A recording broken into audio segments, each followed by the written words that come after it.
1, 5, 4, 3, 2, 1. Okay. You're planning to walk in front of the camera to let her out at some point? Or do you think she'll be good? Okay. Okay. It's weird. And you know what? I bought one of those things that shows me on the back of it, the camera, but I left it at work. So I left it at the office. Hey everybody. I think I'm live. Probably. Yeah. I would imagine so. I am, who am I? Who am I, Sid? Who are any of us? What are we? Are we here? Is that even a thing? I am Tony Overbay. I'm a licensed marriage and family therapist. And while I am not your therapist this evening, I would love to offer my thoughts on any of your questions, your concerns. So please put those in the place that you put them. Sounded very smart. Sydney is directly to my right. Sid, say hi to the nice people. Hey. Here we go. So Sid will chime in as well. And I have a couple of thoughts tonight on one of my favorite topics, highly sensitive people, because the one video that we have on here on TikTok and Instagram continues to connect with a lot of people. But it's interesting because there are a lot of questions still about highly sensitive people.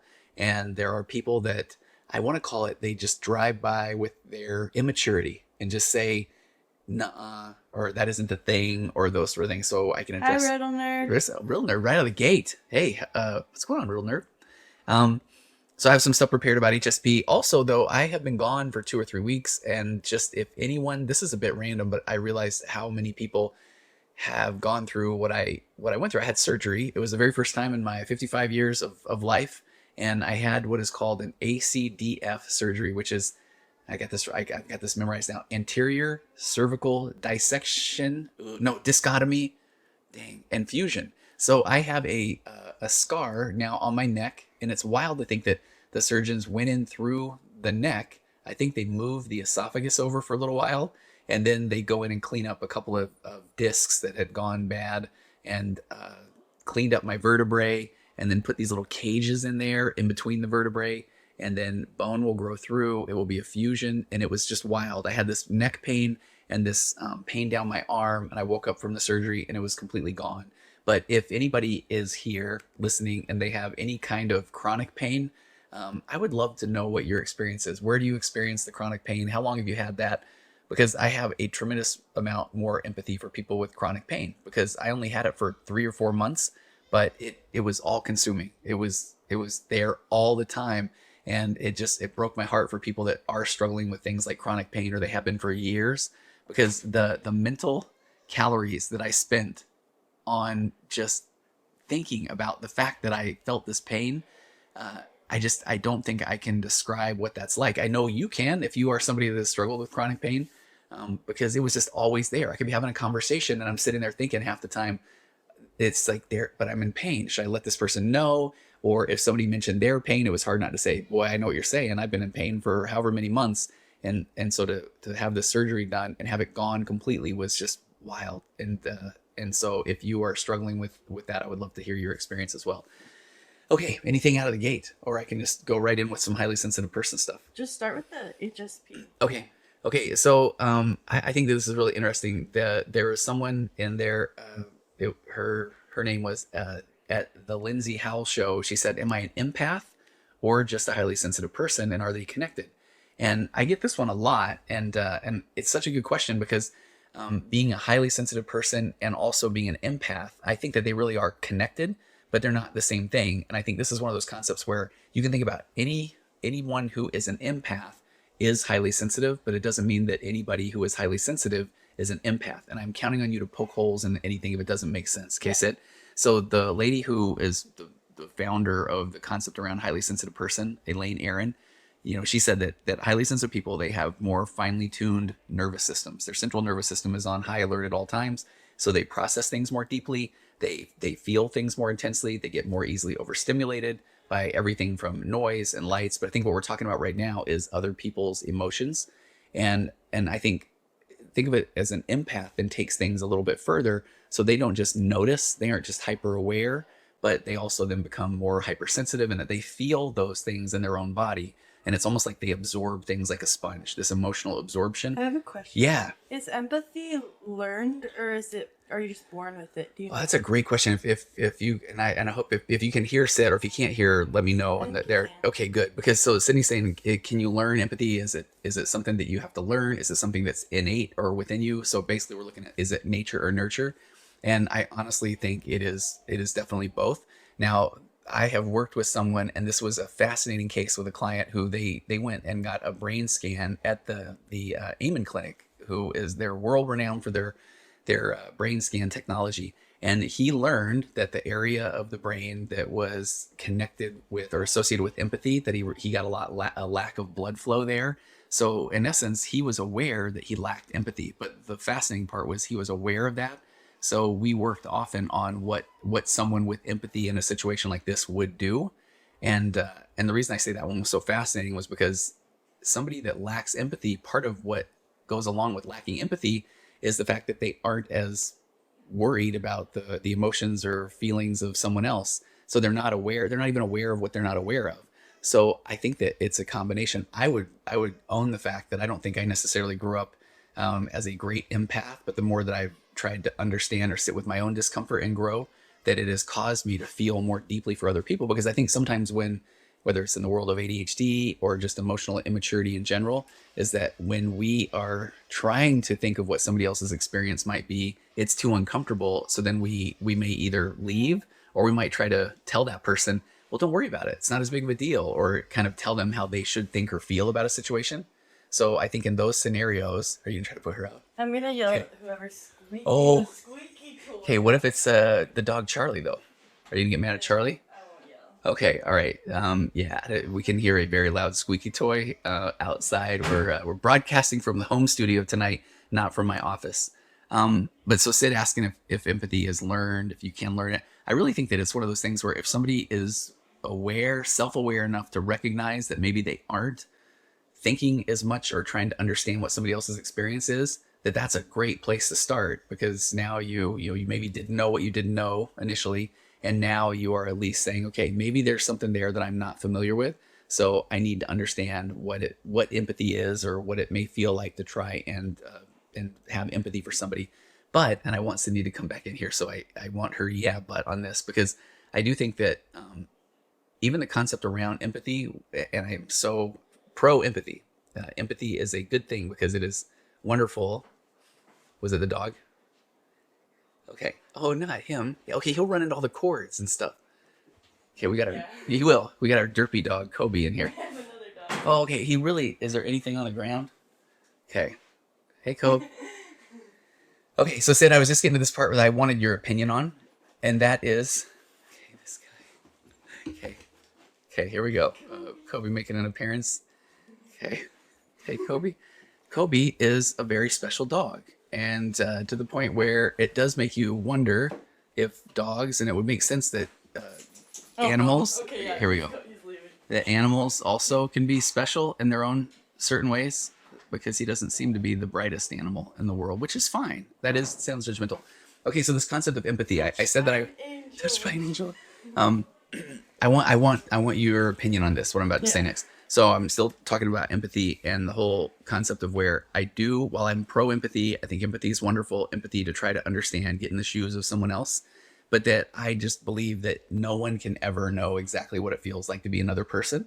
So then while it is amazing and wonderful to strive to be more empathetic, that then if somebody does get to the point where then they say, I know exactly how you feel, that we've talked about this, right? That doesn't go over great, because no one knows exactly what it feels like to be me. So I can say, I want to try to understand, but how can I possibly fully understand what your experience is, because I'm not you, and you're going through life as you for the very first time. So I do think empathy is wonderful. There's a book by an author named Paul Bloom, and it's called The Case Against Empathy. And it's fascinating because he argues or makes the case of, and I could be getting this a little bit wrong, but he's basically saying that if you really try to jump in and have full empathy for another person, that you may actually then make it about you. And I've seen this in couples relationships where maybe there's been things like infidelity, where the person who then is really understanding how bad they hurt their partner, that when their partner really is able to express how deeply this hurt them, then the person who is the betrayer then says, oh my gosh, I didn't realize how bad this would hurt you. Now I feel so bad about what I did. And now that person that was betrayed is now having to manage the betrayer's emotions and say, it's okay. Like, I shouldn't have brought it up. So empathy can be a really interesting thing. There's a couple things people say. Okay. Someone said, all you can say is, I would hate that if that happened to me, or I would feel this way. Yeah. And then Real Nerd said, I wonder if there's an association with ASD. Oh, autism spectrum disorder. I think so. And I think that's the one. So talk about the things that I don't know. What I don't know is that I actually go look on my Virtual Couch podcast, and Sarah Bailey and Carla Clegg, that I had them as guests, and they both talked about they're autism experts, and they have some online courses and programs about how to help. It's basically the 18 to, I think, 30-year-old range primarily, who have ASD, or they don't have to have a full diagnosis. They maybe even think they have ASD traits or symptoms or tendencies, and then how to show up different in the world. Because that's an area that I'm not incredibly familiar with, but I think it does play into that. And then a couple people asked, what are your thoughts on dissociative identity disorder? Mm-hmm. So DID, which is like, I believe that was formerly known as antisocial personality. Hang on. Here, I want to make sure I'm not speaking out of school. Dissociative identity disorder. Okay, here we go. That one. Oh, okay. Formerly known as multiple personality disorder. Okay. And that's where you have more than one personality or identity, and they each have their own unique behavior and ways of perceiving the world. So this is a tough one. I will own the fact that I've been practicing as a therapist for over 20 years, but I never worked in a clinical setting. So I'm not getting people that are coming in with multiple personality disorder. I've had 2 or 3 in my whole career, and it was when I was doing my internship for a church. And so it was fascinating, because when you don't know, when you haven't worked with that population a lot, literally, I remember this one woman who came in and told me a whole story, a whole narrative and an assessment one time. And I was blown away by her story. And then she came back a week or 2 later, and then I'm ready to follow up on what she had shared the previous time. And it was a completely different narrative, to the point where I thought maybe I had missed something.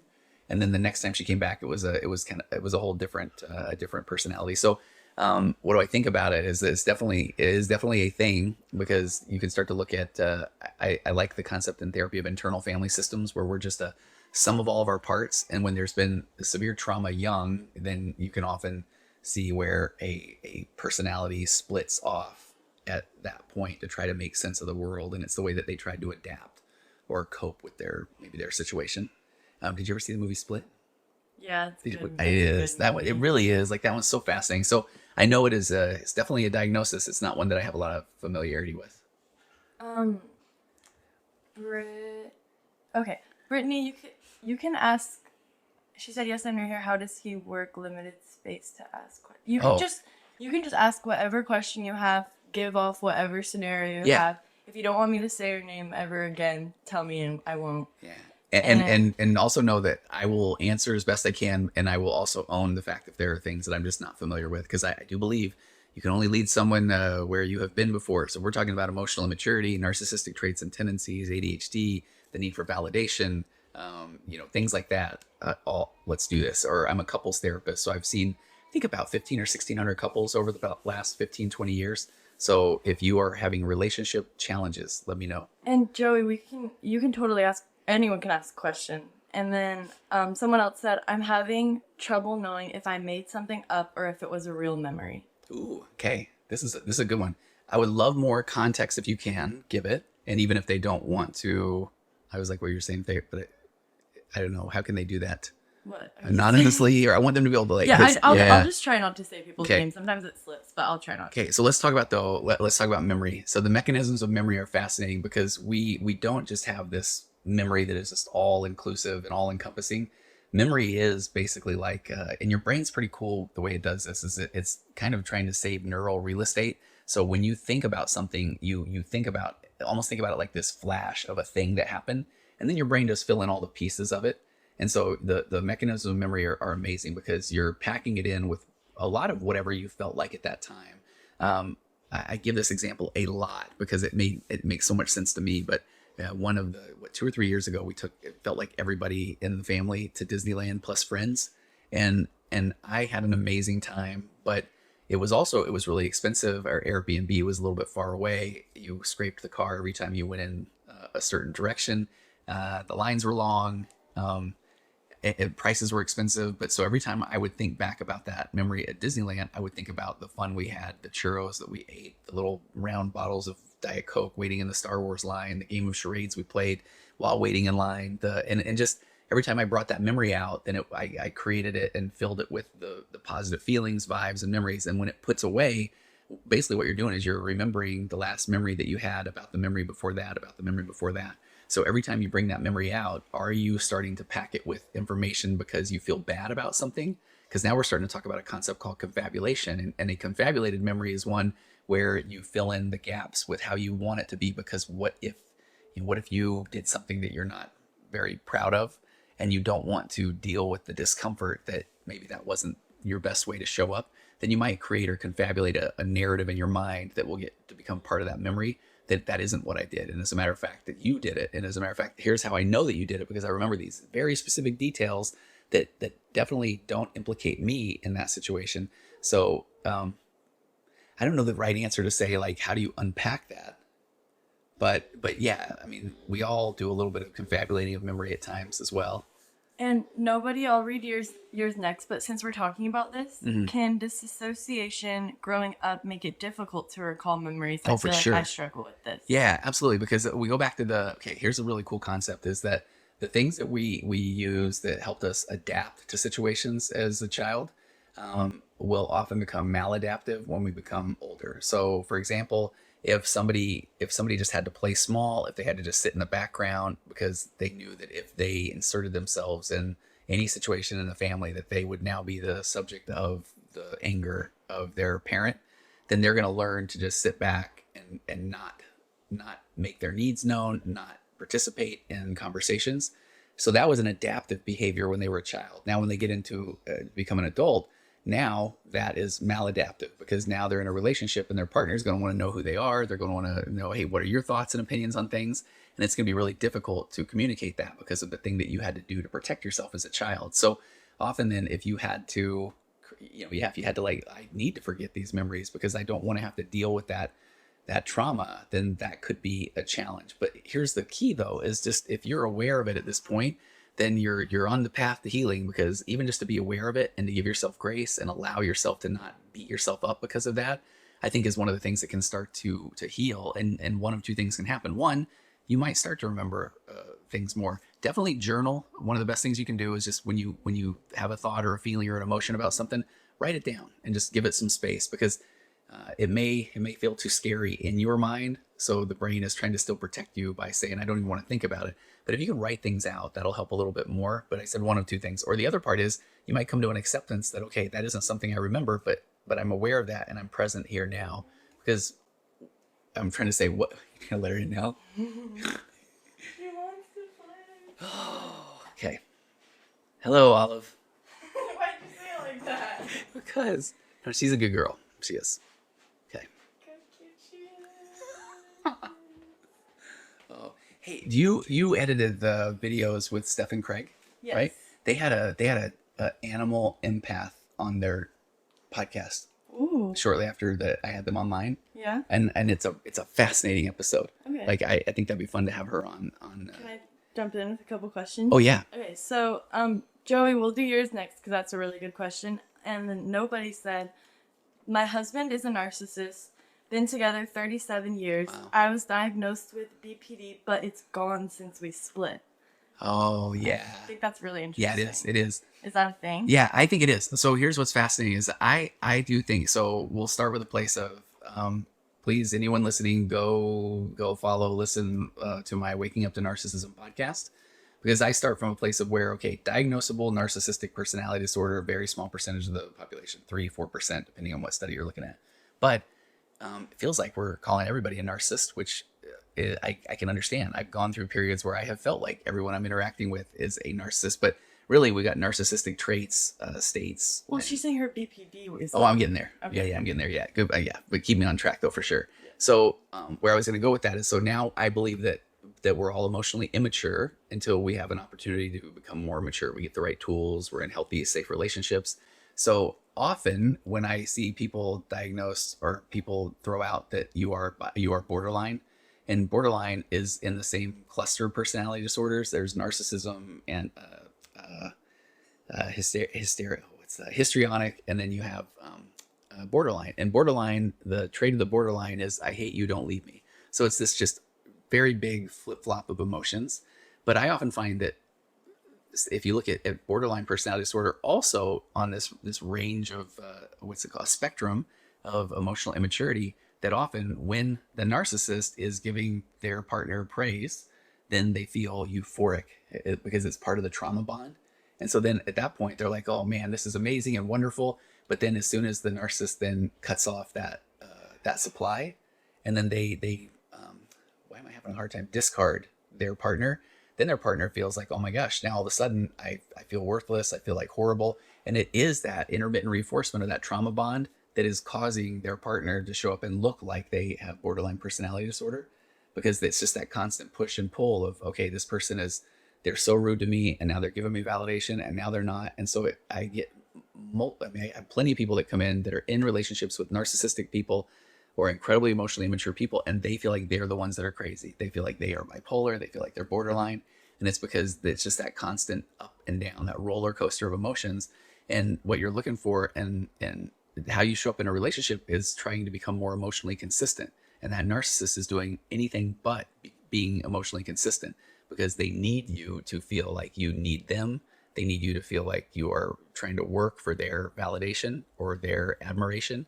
And if you go back to what a trauma bond is, it's this concept of intermittent reinforcement. So the same person that is providing you with the validation also is punishing you. And that just creates this push and pull dynamic, this I hate you, don't leave me dynamic. Does that make sense? I didn't even think about it like that. That's such a good point. Yeah. My brain immediately went to like something else. Are there some mental, I know like illness isn't the right word, mental things that only show up though when you're in a relationship? Because, or is that not? No, I remember I dated a guy who was bipolar for a while, and he was in all the moments in between partners, he like had no symptoms and was like completely chill. Yeah. But then the second that we started getting more serious, it was like bad. It's such a good question, Sid. So I think it goes back to that. We need another human to interact with in order to understand ourselves better. That's why we get in relationships. Because if I just am in my own head or by myself all the time, you're kind of going to create an echo chamber of just looking for the things that make you feel better, trying to avoid the things that don't. But when you get in a relationship, you're going to be interacting with somebody else, and it's going to bring up things for you. Okay, like situations where you would react in a way that's affected by your because if somebody, like, let's say that it's the thing where somebody doesn't text you back. I mean, how many sessions I've had where somebody then implies meaning by that? Well, they obviously don't like me, or they don't care about me. So now all of a sudden, just in a text exchange, you're all of a sudden learning about your own, is it your anxious attachment style? Do you need that person to text me right back? Or I don't know if we're doing okay. Or do you become avoidant, where you're saying, okay, I don't want to text this person back because they're too clingy or needy. Okay. So you're learning about yourself in the relationship. But then if nobody's texting you at all, obviously nothing bad could happen. Okay. That's a great question though. I work in SUD. I don't know what that is. Curious what kind of approaches you take when helping with codependency. Okay, codependency, I know. I want to know what that SUD is. I can look it up. Okay. Okay, well, let's address codependency though. Yeah. So codependency, I believe, and I like a little bit of a we'll call it hot take on codependency. So I think we all start out in relationships. Oh, duh. Substance use disorder. Okay. Yeah. Okay. Oh, then that definitely. Okay. Thank you.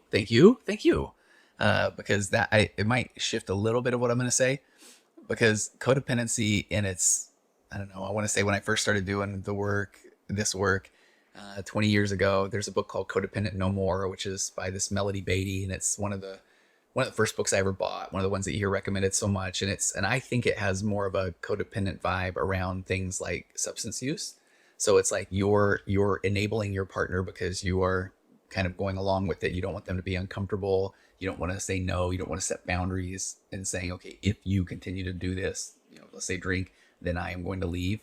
And so there's like a little bit of enabling there. The codependency piece that I work with a lot is that we all get into relationships, and I say we are, and I'm gonna do my hands here, codependent and enmeshed, because we we want so desperately to be in a relationship that then we often overlook things in a partner, or we don't express ourselves like our true selves because we just think, okay, I'm sure that what I'm thinking or feeling isn't a big deal, or that's a me issue.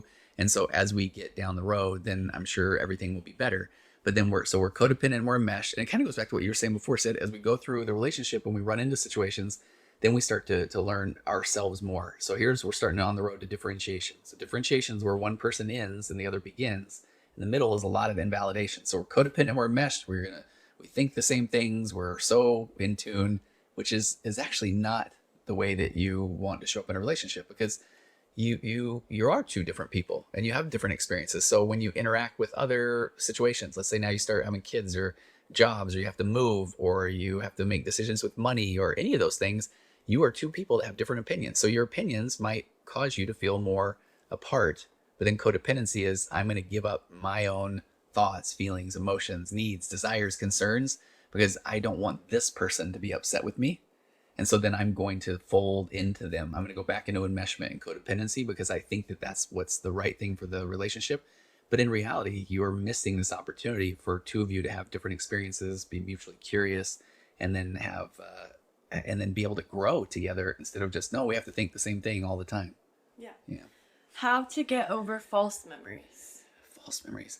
This is fun. I need to do another episode on memory. So stay tuned to the Virtual Couch podcast, because I would like to do another one. So how to get, I guess I would want context of that, because do you know what I mean by that? Because It's like, if it's a false memory, is it because someone else told you that isn't really what happened? Or is it something that you believe happened? I don't know. I don't know the context. That's hard. Give us more context. Yeah, because I'm saying I love the question. I really do. But you have to know that I work in the world of incredible emotionally immature people, or people that would be considered on the narcissistic spectrum. So often when somebody says, well, I guess that my memory is false, it's typically because they've been in a relationship with somebody that continually makes them feel like they need to question their memory. And I'm trying to get people to the point of where, hey, your memory is your memory. And so if the other person says, well, I don't believe you, or I don't think that happened, then I want you to be able to say, oh, well, tell me why you think that my experience is wrong. So more context might help there. Thank you, Joey. Okay, but you just said thanks so much. Oh, thank you. Okay. When looking for a therapist, how many sessions does it take to feel the click? This is a great question. I want to know so bad, because you need to feel that click. And I love whenever anybody asks this, because the relationship that you have with the therapist is going to be really, really important if you're going to feel comfortable enough to open up and share your soul, and then even more so to feel like you are willing to trust maybe the things that they're going to say. So I would say in one sense, honestly, if you don't feel that click in 2 or 3 sessions or so, it's okay, and you can try to find another therapist. You can bring it up with the therapist if you like. That can be really intimidating though, because I would like to encourage somebody to give that bag.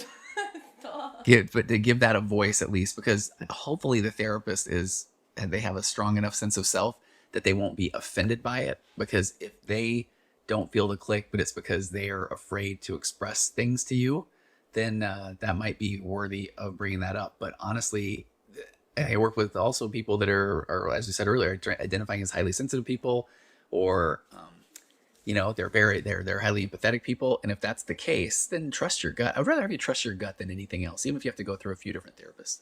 So ask more questions about that if you have them. Okay, this is a girlie from earlier. She says, dealing with weaponized incompetence and partners who overly involve friends and family into the relationship. Very, very immature. Avoiding resentment with the codependency you're talking about. Yeah. Okay. It's such a great question. I love the terms used. That weaponized incompetence. The person is like claiming, feigning ignorance. I don't even know.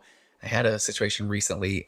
Okay, let me change this a little bit, because I want to protect the confidentiality. But let's just say that this person's spouse was a very, very intelligent human being, to the point where they have to do very important things that put the lives of many are up to this person. But yet then when it came to, let's just say, how to bathe their kid or get them dressed or whatever, now all of a sudden the person like, well, I didn't know what to do. You didn't tell me.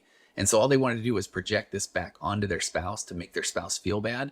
And then in the session, we were able to talk about, Okay, so you can solve these incredible problems in your work life, but you literally can't figure out how to go find where there's another pair of shorts that the kid's gonna wear.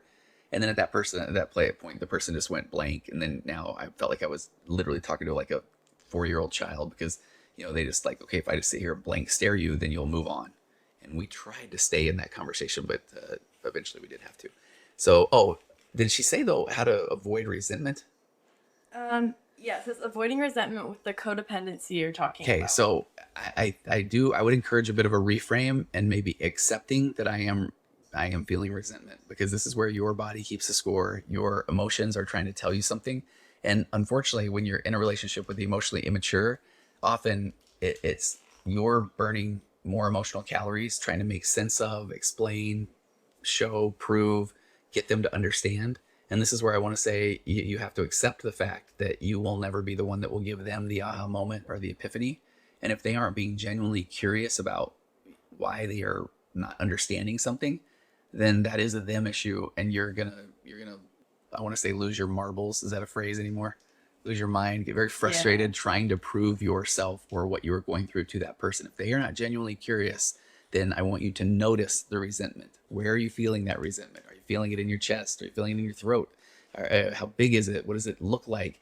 Appreciate your body for having that resentment, because that's there for a reason. And it's telling you that you're not crazy, that you're starting to realize, okay, I need more than this in an adult relationship. You got that one? Yeah. That same girl you said, do you do remote counseling? I do indeed. Yeah. Sometimes I've got a bit of a wait list, but if you let me know that you are the one talking right now, somehow, reach out. And yeah, because I like working with people that are trying to better themselves, and not people that are trying to just prove that they are, I don't know, that they're right and everybody else is wrong. And I know you said you were going to send a DM earlier. Just text in a chat if you're still going to do that, and I can go check on that. But until then, do you remember the girl who said how to help with false memories? Yeah. For more context. Yes. Okay. Who is squeaking that toy? Oh, it's a dog. It's going to be a dog. Okay. She said, I have schizoaffective disorder during psychosis development. During psychosis, developed memories can be traumatic. Do you understand how that's traumatic? During psychosis, developed memories can be traumatic. And I do. And man, I really appreciate you sharing that. And I just have to kind of immediately acknowledge that that's not something that I've worked with myself. I know that's something that people work with more in a clinical setting. And so I'm not, I can't imagine how frustrating that would be. And so I'm a big fan of a type of therapy called acceptance and commitment therapy. And one of the most liberating things about acceptance and commitment therapy, which is, we call it ACT, but it's that with an acceptance that is just what is happening, then there's nothing wrong with you. It's just, I'm noticing that I'm not having a recall of these memories. And so then it's like, of course that would be frustrating. And since you're the only version of you that's ever walked the face of the earth, and you're a wonderful combination of your nature and your nurture and your birth order, your DNA, your abandonment, your rejection, your hopes, your dreams, your fears, and everything, then you are allowed to have the feelings and thoughts that you have, and there's nothing wrong with you. So it would be more of a reframe to, I'm accepting the fact that I am frustrated that I don't have an ability to recall certain memories, because that would be frustrating. But then it's like, with that acceptance, now what do I do moving forward? When I notice that that's happening, what's a way for me to self-soothe, or a way for me to move forward, turn to some value-based activity? So then even the very fact of having that feeling or that frustration can eventually become a cue for you to now take action on things that matter. That would be my best advice. Okay. Oldest daughter, 42, narcissist and bipolar, keeps our granddaughter from us. Oh. Oldest hates me. Man, that is where I just want to say my heart does go out to you. I've worked with a lot of people because of the Waking Up to Narcissism podcast that I do, or some of these Q&As, that a lot of the population I work with are the people in your position. And there's a couple of thoughts here. One is that, first of all, that would be incredibly frustrating. I think one of the most difficult things is trying to teach someone the concept for you would be about what becoming differentiated looks like. That I have to learn that I know who I am without needing someone else to tell me, meaning that of course I want to see I'll just say my grandson. Is it grandson or granddaughter? I don't know. I have a couple more things that she said too, if you want me to. But you can Yeah, okay. Yeah, so I'll do this real quick. So it's like one of the first concepts is differentiation is what do we do with our discomfort. So when I get frustrated or angry because I can't see my granddaughter, then now what do I do with that discomfort? And that's a lot of times when then somebody will then reach out and then say, hey, this isn't fair, that you need to let me see her. And unfortunately, that's one of the first areas I would work with is like when I notice that I'm getting frustrated, what is it that's led up to that? Is it a certain period of time that I haven't been able to see them? Is it an attempt that I've made and now my daughter has reached back out and told me you need to stop doing that? Because knowing that it's okay for you to have that desire. Like keep going, because I've got some other thoughts, but yeah. This is kind of what you just answered, but she said, how to deal with a narcissistic daughter. I have pulled away from the oldest. It was destroying my life. Yeah. And my daughter blames me for all of her trauma. She has stripped me of all important things in life. Man, and that is so hard because that's what she's doing with her discomfort. Rather than being able to self-confront or sit with her own challenges or issues, she's diffusing those onto you, wanting you to take that blame. And I hate to say it, but again, I'm not giving as your therapist. I'm not your therapist, but the advice there is that, and I can't imagine doing this as a new grandpa myself, of accepting this fact that this is something that I can't control. And the more that I try to interact with that daughter, I call it providing them with an attack surface. So instead of them being more empathetic or curious to your experience, when you interact with them, I would imagine then that gives her this attack surface that she can now tell you, you're wrong, it's your fault, you're the problem. A lot of times I do feel like this becomes the long game. And that's what I can't imagine being in that situation. I work with a lot of people that are, where it's allowing yourself room to empathize, be sad, frustrated, angry, all the range of emotions, and know that it is okay for you to feel this way.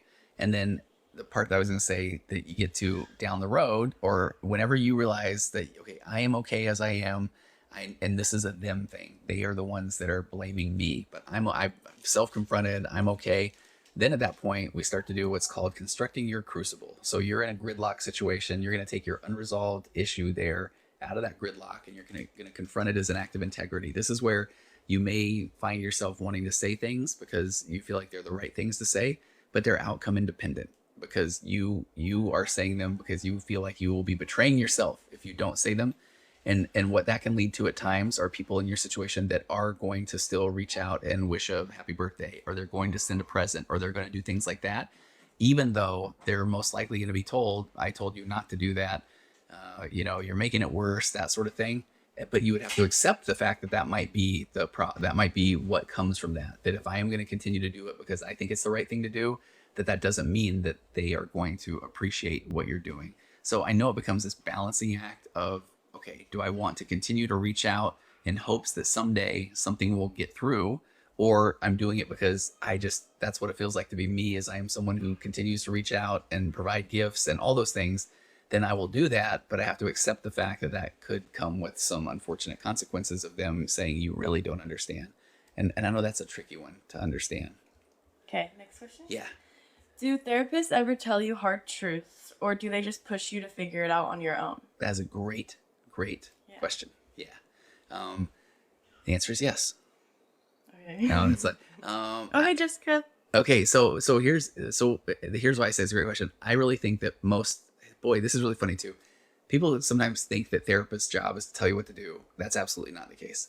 So most therapists will most likely try to hear you and then stand beside you and kind of guide you toward the direction you want to go. And then they're there when things come up for you in that situation. I don't know what to do here. Well, tell me more. What would you like to do? Or why is that hard for you to do that? Are you looking for somebody's validation? Do you feel shame? So you can help identify things that are in somebody's path, and you can help them work through those.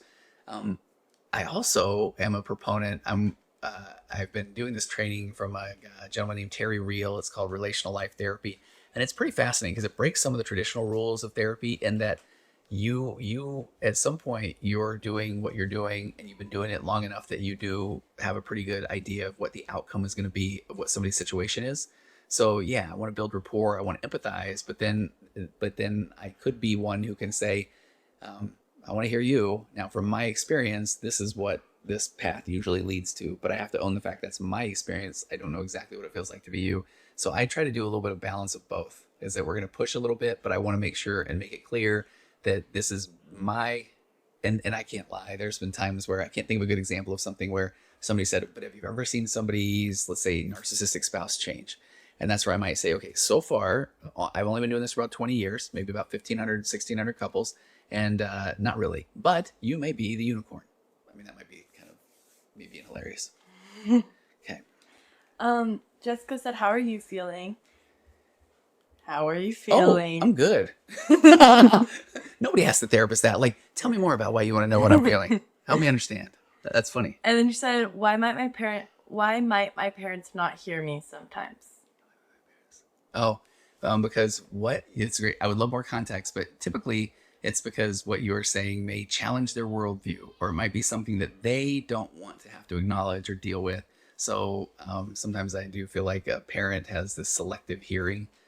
There's actually a really fascinating concept called repetitive acoustic stimuli, where when you've been hearing someone for long enough, then they do start to sound like white noise to the brain, which is kind of funny.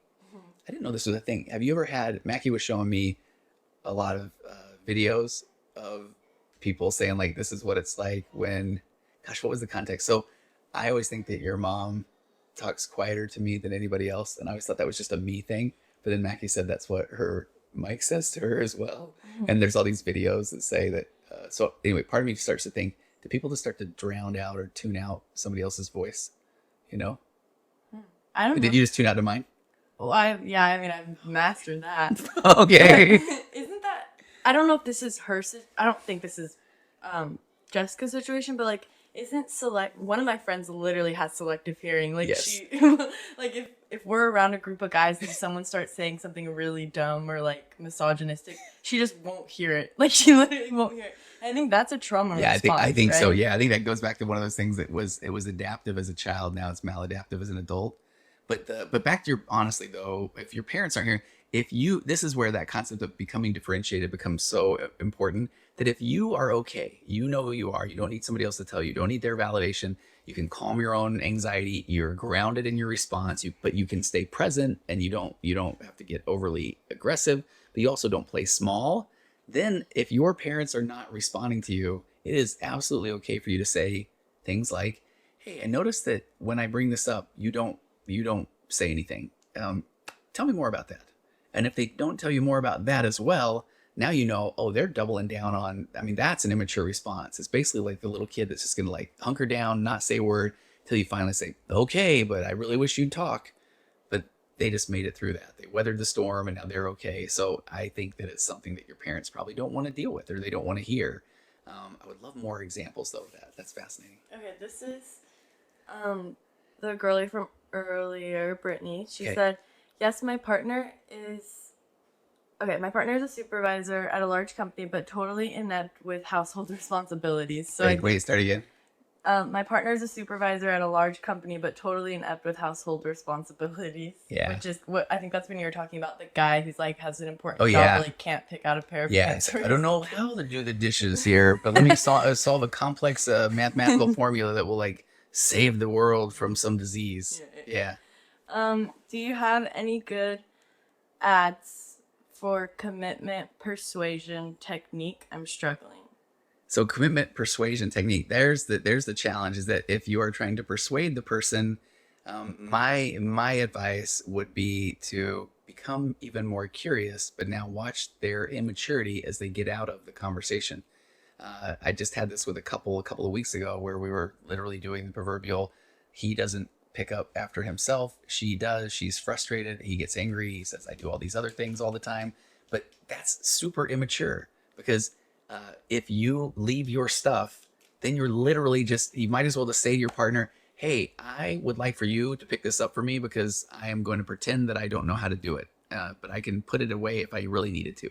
And so I would love for you to be able to stay curious, stay in that conversation and say, hey, take me on your train of thought. When you leave that in the sink, do you think that there are dishes fairies that are going to come take care of that in the evening? Or do you acknowledge the fact that you are saying to me, I think that my time is more valuable than yours, and I think that you need to be the one that is putting that in the dishwasher? Because if so, then at least own it. And maybe we can negotiate something around that. But I think this is so often where either we'll give him a brief benefit of the doubt that he doesn't know what he doesn't know, but more than likely he's just not aware, not thinking of it. And I know that that can so often for the other person feel like, well, you're not even thinking about me when you're doing that. And the reality is they're not. Now that doesn't mean that they're doing something really evil or rude, but at least try to have the conversation and sit in that discomfort when he says something immature. Do you know what I mean by that? I was listening. Okay. Ruth said you're one of the good ones. Okay. So are you, Ruth. Thank you, Ruth. Bessie. That's right. Do you want to keep going with Yeah. what you were saying? Oh yeah. I finished it actually, Sid. That's why I was like, I was waiting to revel in your validation, but I got none. Woo, good job. That felt hollow. Why does part of me care so much what others have to say, but one part doesn't? My mom doesn't, and I feel like I pick up on this. Listen sometimes. Yeah, this is one of the questions that I just so many people ask, and so let's go all the way back, as far back as we can. Your survival, it's what subsisted. It's your survival. What's the word? Substantiate? No, it consisted. It was necessary. Where Late. are you going? Your survival depended. Okay. Not even anywhere near the words I was looking for. No. Depended on someone else. When you're a baby and you cry and those sort of things, you're saying, I can't take care of myself. I need somebody else to take care of me. So we start from the very beginning of saying, if I emote, then someone will come address my needs. But then as we start to grow up and get older, now all of a sudden we are emoting and we want our needs met and people aren't doing it. So immediately then this is where we get into this world of like, how do I get seen? How do I get somebody to notice me, to see me, to take care of me? And sometimes we get really loud. Sometimes we go like the emo kid that needs everybody to say, hey, what's up, buddy? You know, that sort of thing. I thought that would get a chuckle out of you. Do you know what an emo kid is? Yes. Okay. All right. There's a funny Saturday Night Live skit about taking the emo kid on vacation during spring break. And it was really, really funny. But you're trying to figure out ways to get other people to notice you. But over time, what eventually ends up happening is the job is for you to learn how to validate yourself, take care of yourself. Now it will feel briefly like, why am I even in a relationship then? But you're hoping that the two of you become more emotionally mature, and then you don't require the other person to validate you or to meet your needs, but you are choosing that person and saying, I would like to have these shared experiences or these sort of things. So you're learning how to validate yourself in the relationship, and learning how to then ask for things that you think would enhance the relationship or help you become a better person. But you're not saying, if you don't do this, then I will die. And that's what we do as a little kid. Don't say that. Oh gosh. Oh yeah. I said fry. That's what I thought. Yeah, I was talking about cooking. Yeah. So, yeah. What is the best way to deal with anxiety and derealization? And okay, so anxiety is just no. And now I get that song that's on all the TikToks videos about anxiety, and they have the person dancing. Oh, I love Don't You, but I hate that song. Yeah. The one that's like, what is it? No, don't. It's gonna get stuck. I know it's in my. Please don't. It's in my head. Don't. I think part of me, the reason I don't like that song as well, is because I don't know how to dance, and I've always wanted to. So I thought, oh, Sydney and I will never be doing this. Please, you should. That'd be so funny. Oh, I wish. What was the question? Oh, what is the best way? First of all, anxiety is there for a reason. Anxiety is a survival tool. Anxiety is trying to warn you about things. It's just that our anxiety has gotten a little bit out of hand. So our anxiety is warning us about things that probably most of the time are not going to come true. But that's where I think so often when we're trying to I don't want to feel this way. I don't want to think these things. I almost want to say, cue this up, Sid. Don't think about a white elephant right now. Don't think about a polar bear riding a bicycle with a green hat. We all just did it. All of us did. So when I say, man, I wish I wasn't thinking these things, your brain literally as a defense mechanism says, what, this thing? Because it's saying, you can't tell me what to do. So I have to accept that I have anxiety. In the world of acceptance and commitment therapy, acceptance does not mean apathy. And it means that to take in without defense in its entirety. If I accept the fact that I will be anxious, then all of a sudden now I'm going to still interact with the world, but I'm going to also notice these times when I'm feeling anxious. Because if I'm trying to avoid all the things that cause me anxiety, then anxiety is actually still in control. So I have to accept the fact that, I will be anxious, but I will also be curious, and I will also be fun, and I might be frustrated, I might be sad, but I'm going to go out and I'm going to experience life, and then I'm going to notice these times where I'm feeling anxious, and I'm going to let my body feel those feelings, because it might actually be warning me something. when we were talking about the person earlier who said that how do they avoid resenting a person for being immature? It's like, oh no, I need to accept the fact that I am feeling resentment for this person because of their immaturity. Because now it's like, what do I do with it? So I would imagine there are times where you may not be feeling anxious. Now you're the only one that's going to really know if that's true. And I think so often when I'm talking to someone about this in my office, they're like, no, I'm anxious all the time. And I almost feel like that's the way that they feel like they have to show up in order for me to take them seriously. I know that you're feeling anxious, and that is really, really hard. But when you have the right tools to work with anxiety, there will be moments where you aren't necessarily feeling it. And I want you to be able to observe that. What's different about this period right now where I don't feel as anxious? And because that's where we want to start listening to your body. And why do you feel less anxiety here and more anxiety here? Because that's what we got to start identifying in order to then be able to put yourself in situations where that anxiety is not as strong, or we really want to start having you do things that matter to you, that you really enjoy and want to do, because that might be an area to start with where there will be less anxiety. I can keep going, but solution focus brief therapy. Yeah. What is brief solution focused therapy? When I was a brand new junior therapist, that was the nonprofit I worked at as an intern. That was the modality that we worked under. So what brief solution focused therapy is usually it's something like 6 to 8 sessions that you're approved for. And then you say, what is your goal? Okay, my goal is to be able to reduce my anxiety at work. And then you work backwards and you're working toward a solution because you have an end date. It's really, I was going to say it's unfortunate. It's fortunate for anyone that is able to go to therapy and go to counseling, because that is going to help give them some tools. I was going to say it's unfortunate because just having done this for 20 years now, 6 to 8 sessions isn't necessarily long enough to really dive into the deep end of the pool of what causes you to show up the way that you do. But if you're looking for ways to work with a specific situation, that can work.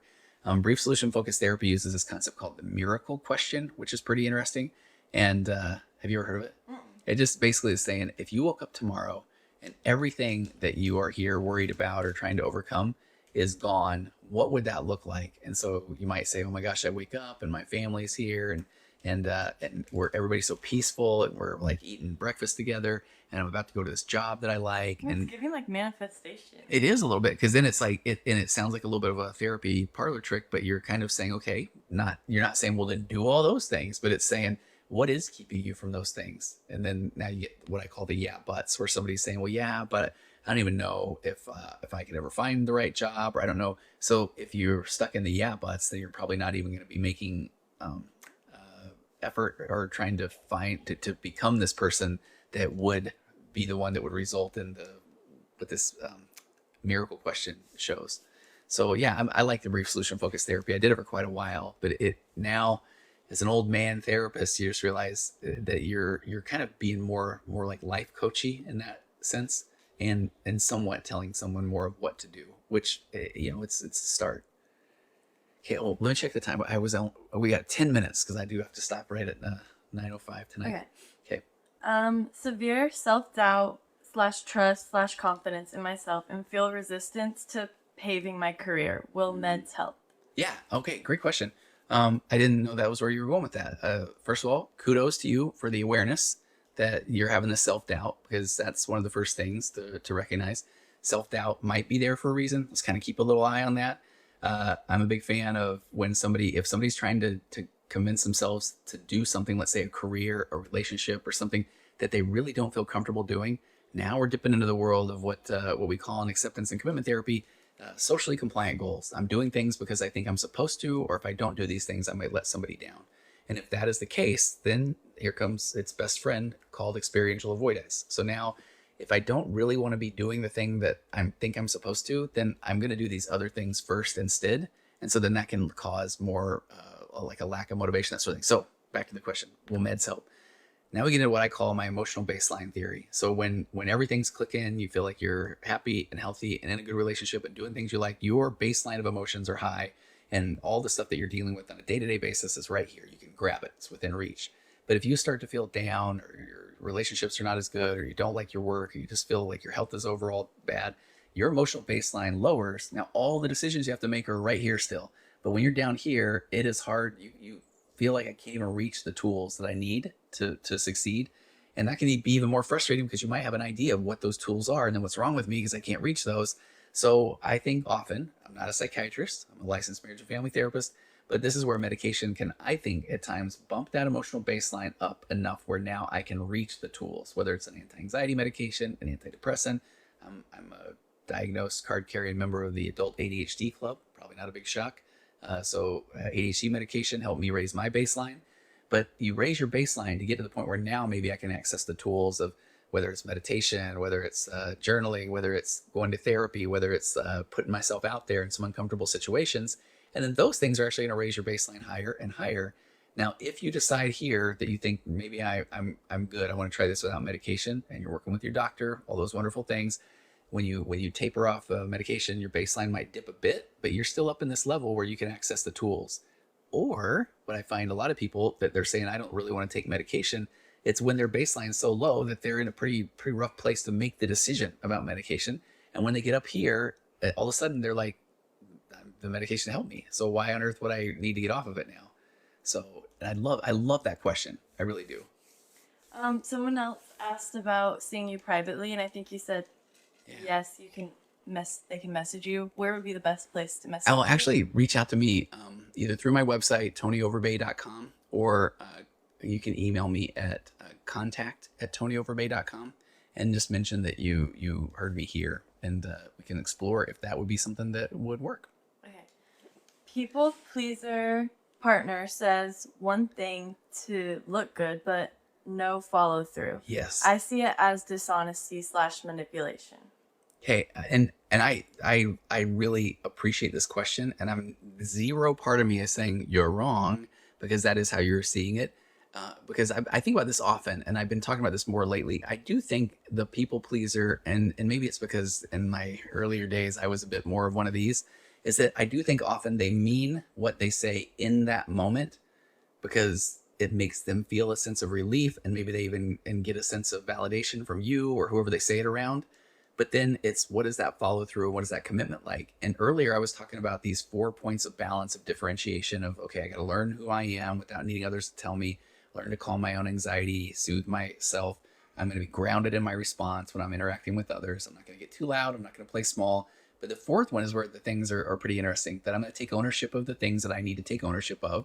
And then there's a line after that that is like, and make meaningful effort for change. And I think that's what we're talking about here, is that somebody might really feel like, no, I feel good about this. You're right. I need to do better about that. And I promise you from this day forward, I will be more consistent. I'll show up. I'll do this thing. They feel great. Got dopamine flowing, feel good center, reward center of the brain. You feel like, okay, I finally feel heard and understood. Now, here's the ironic thing is that we both feel so good that then when he wakes up tomorrow, he's like, you know what? I think our relationship's pretty good. So he doesn't follow through on the things that he committed to. So this is where it will take a little bit more courage for you to then say, hey, I noticed that you didn't follow through on the thing. Now, unfortunately, most likely that person's going to say, well, you didn't remind me, or, well, I didn't mean it that way, or that isn't what I said. And if you get that data repeatedly, then we're just talking about somebody emotionally immature who's learning the right words to say to get out of that discomfort. But I think it's fair to say that if somebody really doesn't know what they don't know, and they do say that they really want to do that, and they don't follow through with whatever that is, that it probably is going to help for you to, to ease your own anxiety or calm your own mind, is to be able to bring that up. And that's where you see if this person is really trying to work on themselves or the relationship, or were they just saying that to get validation or get out of the discomfort? Now, more than likely, it's probably that second one, but definitely something to take a look at. Riddle Nerd said, as an emo kid, I feel called out. Riddle Nerd, one of my faves. To Riddle Nerd. I will own this, Riddle Nerd. As an emo kid, I bet that was how you survived, my friend. You survived as that emo kid, and I bet you were one of the best emo kids out there. Is that fair? Yeah. Okay. And it's funny because it's on my mind because of this Saturday Night Live skit. And if you haven't seen it, Riddle Nerd, go find it it's really, really funny. Did you say sorry? I did. Oh, I apologized. Oh, but wait, watch me. Should I do a narcissistic apology? Riddle Nerd, I am so sorry. I mean, but honestly though, actually, it's kind of, if you would just kind of own it yourself, then I wouldn't have to apologize. As a matter of fact, I'm kind of upset the fact that you called me out on it, and that's kind of making me a little bit upset. And as a matter of fact, I think you owe me an apology. Thank you. Thank you. Actually. Yeah, a narcissistic apology. Was that good? Yeah, that's really good. Okay, no, Real Nerd, You're one of my faves. You know this, so thank you for bringing that up. Yes, I would love now to see a picture though. I don't know if you have any on the real nerd is the emo kid.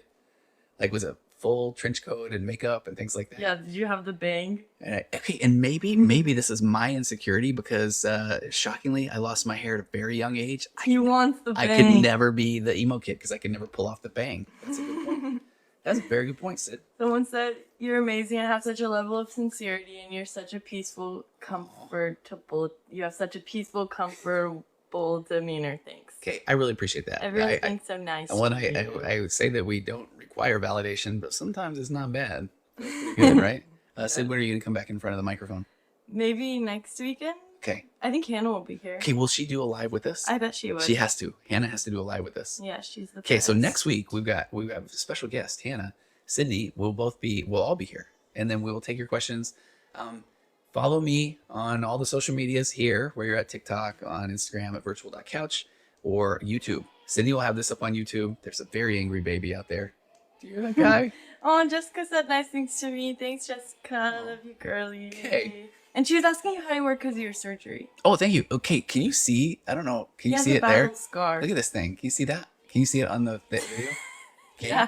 Is it brutal? Can you see it? Well, it's wild to me that because what was so wild about that is and I can get all nerdy and therapeutic on it, is that I never anticipated being a person who had this hardware in my neck, that had spinal surgery, and then there I was in all this pain all of a sudden, and then the next thing you know, I'm wheeling into surgery. If you go on my YouTube channel, I've got the whole thing of my surgery, actually, recovery, the day or two after. So go find that video. Anybody that is contemplating this type of surgery, I could not get enough content of what is it going to be like, what's going to happen, and it was incredible. And then even if not, you can see me all groggy. Anyway, Sydney. This will be up on there too. Okay, this will. Thank you so much, everybody. Have an amazing week. Don't forget to write all that stuff. Sid's going to say goodbye right now, right? Puzzle piece you. Oh, was it really? I'll probably just write it the hour. Okay, all right. Goodbye, everybody. Wait, it's not going away. What is it? It's still there. Am I? Wait, but I want to Do the show right now, live. She's starting